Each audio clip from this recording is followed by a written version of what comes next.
Hey gamers, it's me, SPILLIN, back for another video. Doing a video response into from MetalJesusRock.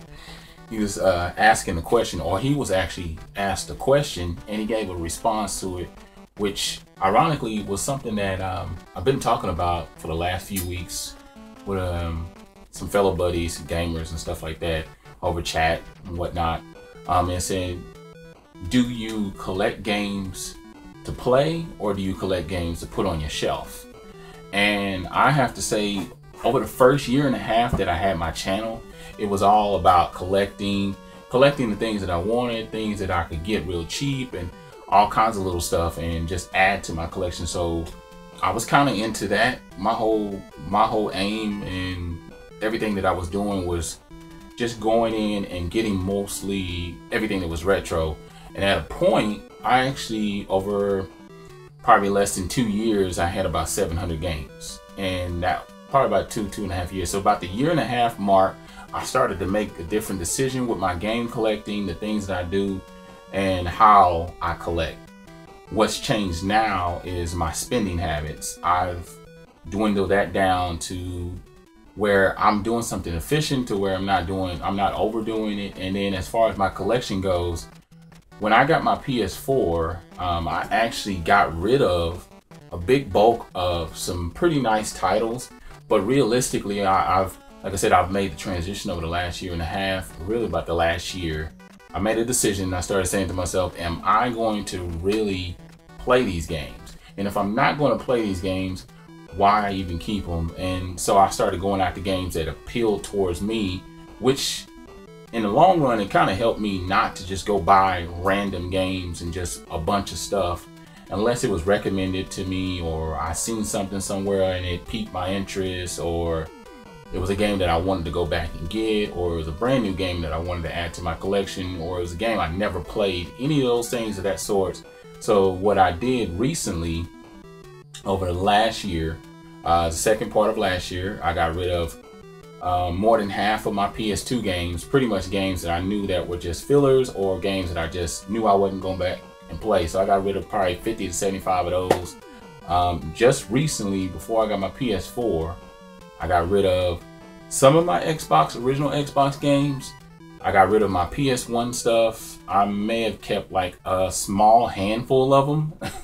I got rid of a big chunk of that. I sold off all my Sega CD games. I got rid of those. When I sold off my Sega CD games, I got about almost $100. My PS1 stuff, I got another $100. So, you know, and I applied all that cash towards that. And so that's kind of been my thing now, is if I want something brand new, I take some of the old stuff out of my last gen or whatever and apply that money towards a new game. But then if it's old stuff, like retro stuff, I try to go get it on a bargain deal, you know, rather than just go out and buy. But the big thing is just to kind of bring everything back in full circle.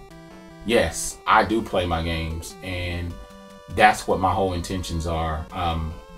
I did a video last year some time ago about games that are on my wanted list, and then I had a list or games that I bought but never played.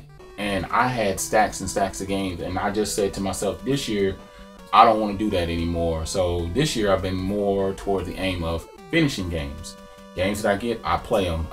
And like I've mentioned in previous videos, Sundays, based off my boy Daryl, his name is Retro Sunday. You can check his channel out. He does nothing but retro stuff, gameplay and all that. I usually dedicate Sundays to going back any retro pickups that I got, like through the week or over the month. I spend the day Sunday just playing those games and stuff. So yeah, I've made that transition of just going after what I really want to play and what looks nice to have in my collection that I love and glad to have. So now I've been weeding out all the games that I know realistically I will never go back and play, because I do actually go back and play my games several times, even if I beat them.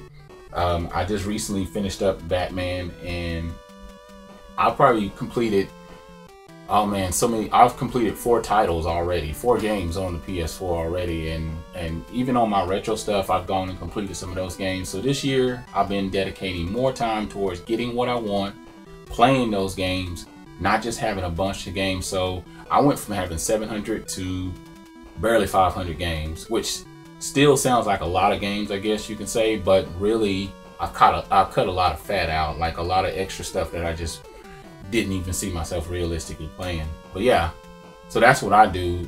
Tell me guys what you do. Leave a video response, leave plenty of comments, like this video, thumbs it up, tell all your friends, share it out. All right, other than that, I'm LifeSpiller79 and I'm out.